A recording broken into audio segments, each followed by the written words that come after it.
कहता रहा, मगर आपके दिलो दिमाग पर गठबंधन का एक जादू छाया हुआ था। नहीं ओवैसी साहब, गठबंधन, मैंने कहा ये गठबंधन नहीं है, ये दोबारा सत्ता दे देगा बिहार में आरएसएस को, बीजेपी को। बताओ अब कौन जिम्मेदार है? मेरी शिकायत आपसे है, मेरी शिकायत तेजस्वी नीतीश मोदी से नहीं है। मैं आपको अपना समझकर, अपना बेटा समझकर, अपना भाई समझकर, अगर मैं गलत कह रहा हूं तो मुझे माफ कर दो। मैं आपसे शिकायत करने आया हूं। मैं कहां पर शिकायत करूंगा? मैं किसके सामने जाकर अपनी बात को करूंगा? मैं तो तुम्हारी घर पे आऊंगा ना। तुम्हारा घर मेरा घर है, तुम्हारा घर अकेला तुम्हारा घर नहीं है। इसलिए मैं बड़े फख्र से कहता हूं कि सीमांचल का हर घर असदुद्दीन ओवैसी का घर है। सीमांचल के हर नौजवानों के ख्वाब को पूरा करना अख्तरुल ईमान हमारी जिम्मेदारी है। इसीलिए मैं अपनी शिकायत तुम्हारे सामने रख रहा हूं। आपको उनको चुनना है जो असदुद्दीन ओवैसी साहब की ताकत बनेंगे। तो आपके सामने दो लोग हैं, आपके सामने एक जगह मर्द मुजाहिद अख्तरुल ईमान होगा और एक तरफ वो कमजोर जावेद होगा। तो चुनना किसको है? ताकतवर को और ताकत देना है या कमजोर को और ताकत देना, ये फैसले ठहरेगा।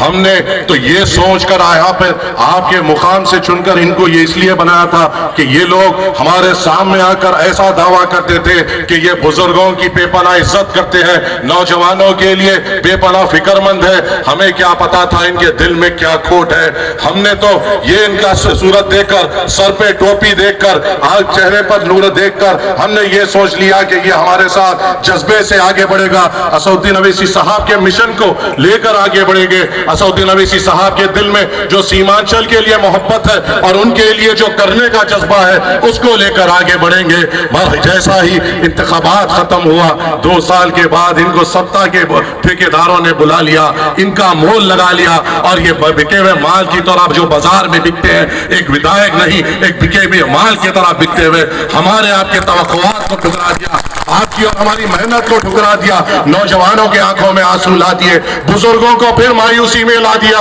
जो खवातीन इज्जतदार मां और बहनों ने ये उम्मीद से मजलिस इत्तेहादुल मुस्लिमीन को ताकत दी थी कि मेरे बड़ों को देखा था यहां से दूसरी जगह जाकर काम करते हुए, मैंने जो मेरे शौहर को देखा था दूसरी जगह काम करते हुए अपने घर को छोड़कर, मजलिस इत्तेहादुल मुस्लिमीन जब मजबूत होगी मेरा बेटा मेरे साथ रहेगा, उसका रोजगार यहां पे आएगा।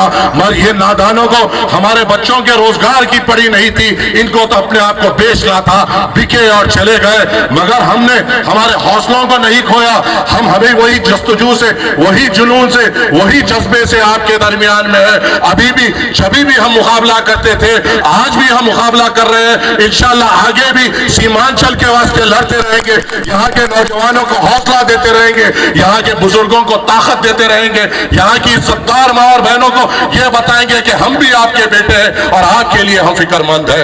आने वाला इंतखाबात लोकसभा का है, आने वाले इंतखाबात में आपको उसको चुनना है जो असदुद्दीन ओवैसी साहब के साथ उस ऐवान पार्लियामेंट में जाएगा। आपको उनको चुनना है जो असदुद्दीन ओवैसी साहब की ताकत बनेंगे। तो आपके सामने 2 लोग हैं, आपके सामने एक जगह मर्द मुजाहिद अख्तरुल ईमान होगा और एक तरफ वो कमजोर जावेद होगा। तो चुनना किसको है? ताकतवर को और ताकत देना है या कमजोर को और ताकत देना, ये फैसला आपको करना है।